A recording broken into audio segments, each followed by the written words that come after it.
Hello mo hay wina hun lomom hun special pick up ha kan pangdom ani a kan MLA zong tak main hun min man sak dona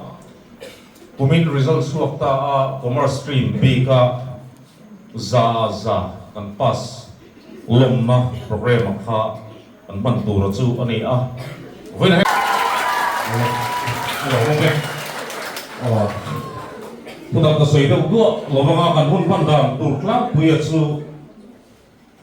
hun set larin kini class 12 atrain da be sei do na 现在是将英语的话场部是那个关于这篇那这个国内研究不看那不啊张小北张啊小北的这边因不那的物跟原之物然后那个我们的书写物啦例如的书会物啦这个的书全部物啦มีส่งส่งละกาดูที่จะกินอมละอู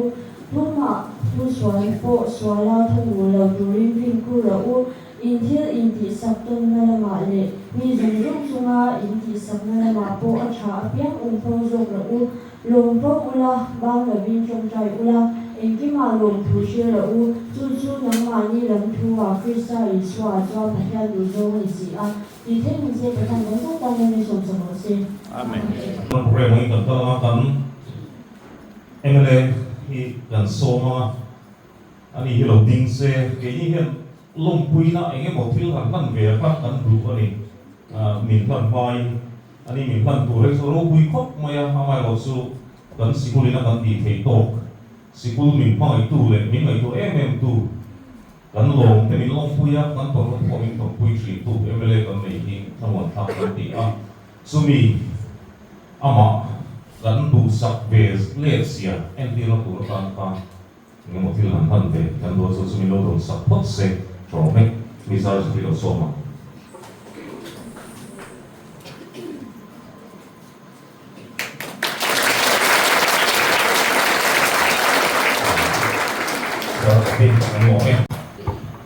le bu chairman le helaya zitir tu staff te tilai zirlai local khom te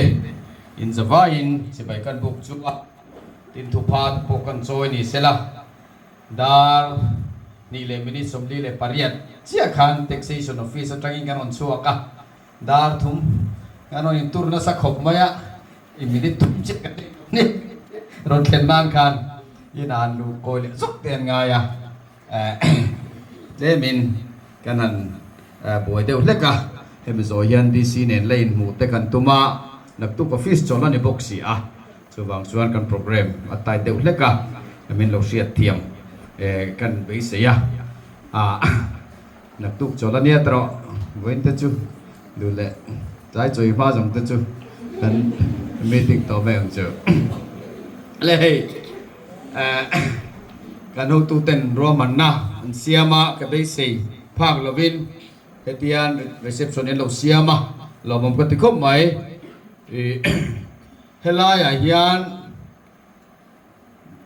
kanu tu ten an report danin zirlai zanile somnga don higher secondary a hian kan omni in an soya anile mamit khua nilo khodanga tanga hetazir kan omem ban parlok tu anong nual mai along ome hey nia Mamit district capital hi kan zawaya ta anirenga zirna lamaniamo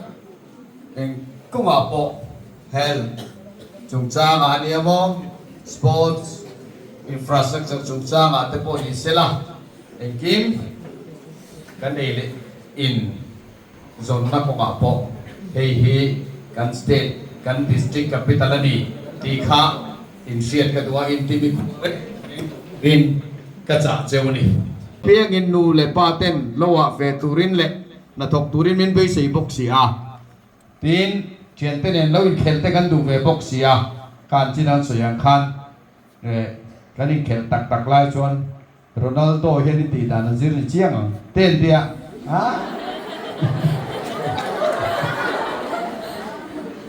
อันนี้ละบังมาสไตล์เลี้ยงแต่กันเตียฟุตบอลแต่กันแข่งเวทีนะมามิควาจังเฮียนรีคอร์ดปนิทุมาหันกันนี่ประกันน่าชวนอินจิเนียร์มาสเปอร์บีเทคมาสเปอร์กันเนี่ยชวน national football player มาสเปอร์กันนี่พอ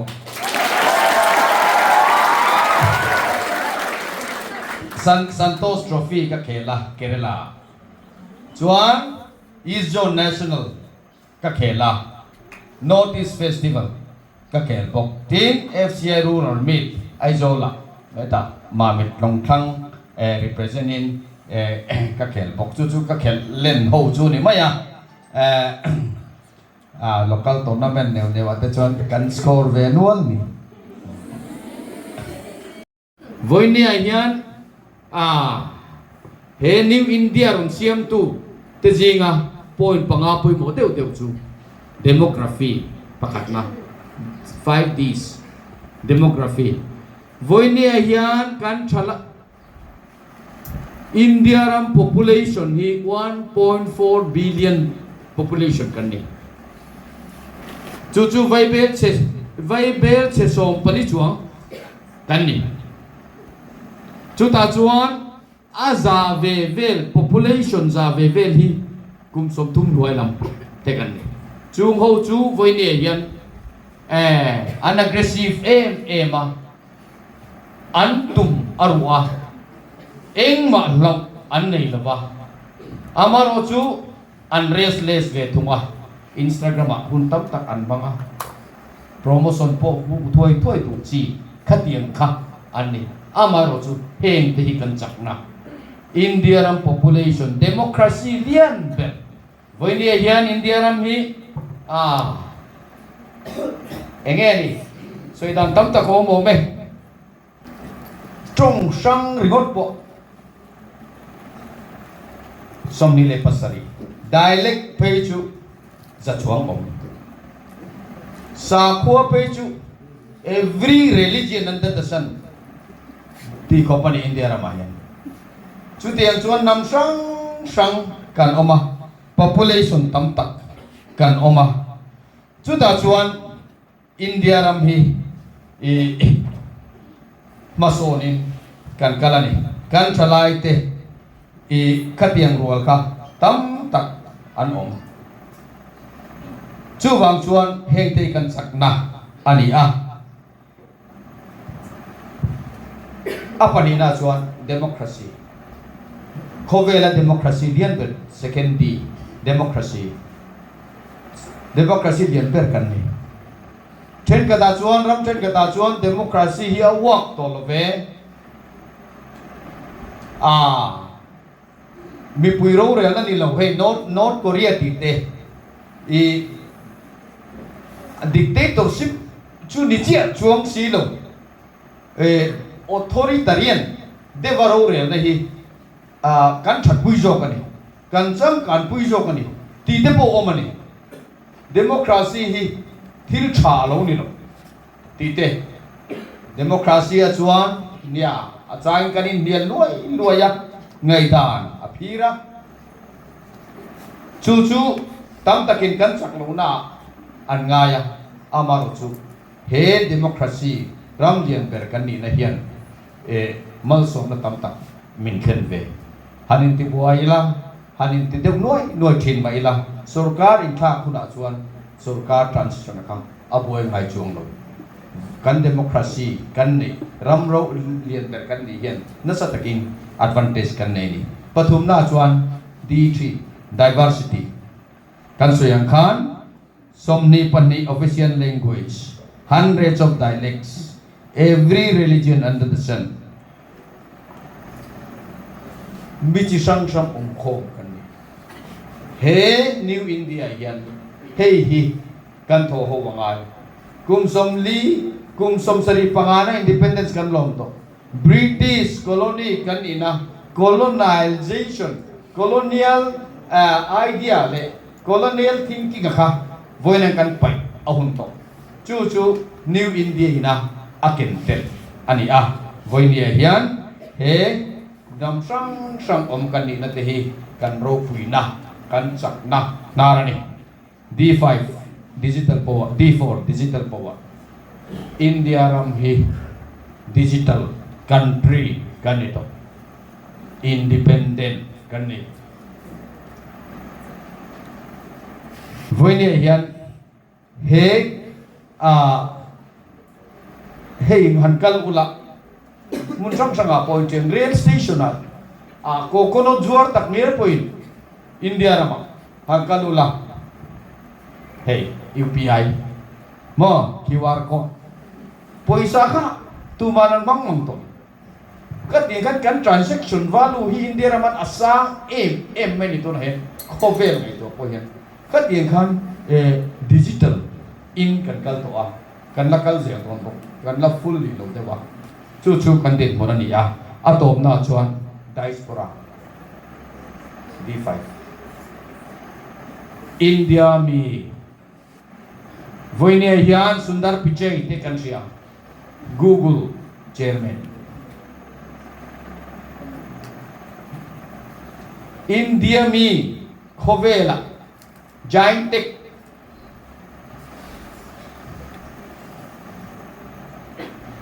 multinational company chairman khatiang khatam tak an omani chung te chu India ambassador te ani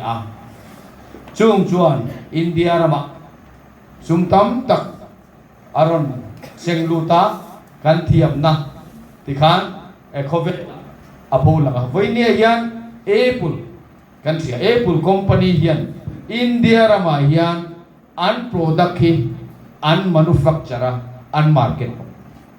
in company like apple India rama investment le business ti nakla ka an ngai ni chuan chu khovel poina an zir turani kan ne lo tina khatiang kan tu na hian startup nation kan ni startup thil hi kan ti chan chautan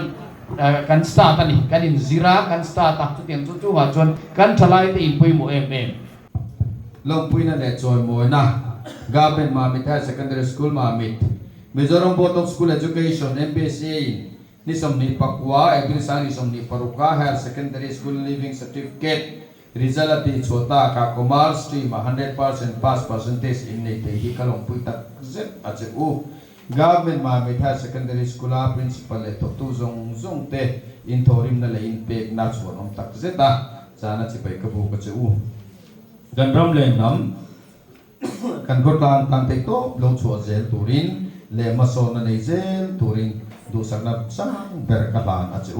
eng po ni se kan tlen china tang khang mai som ze lang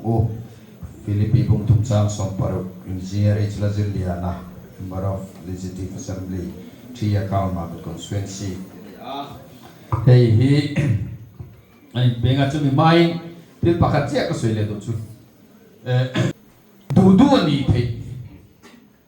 du huam ngai ti te che ka soi du ni the du huam ngai mo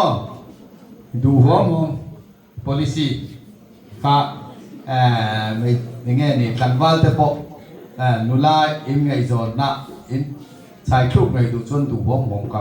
policy ka apply tak tur ni se tem chon me che pa mo kan sei na chan chu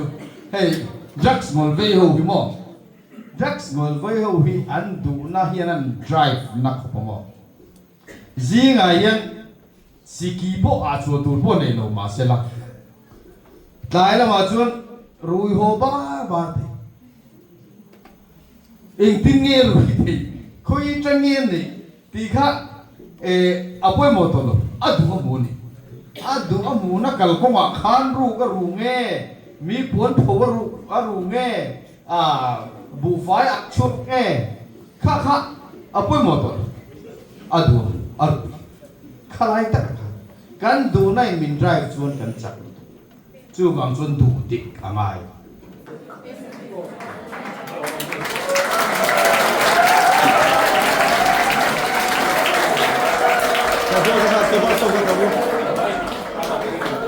Miss Big Dad.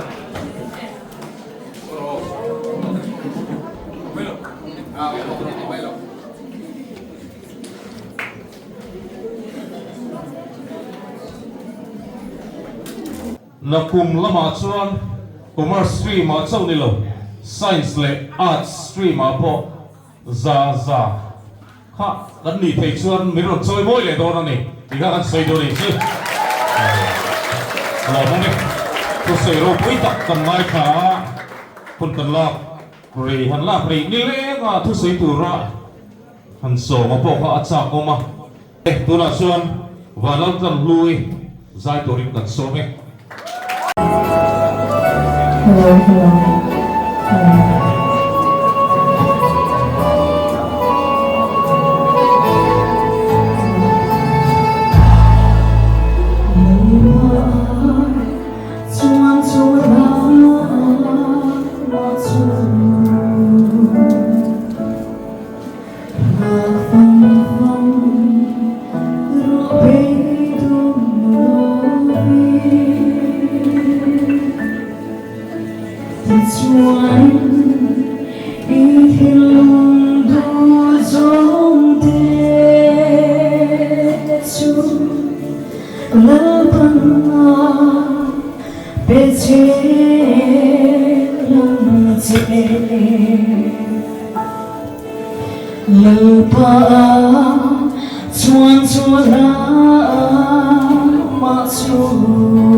Ati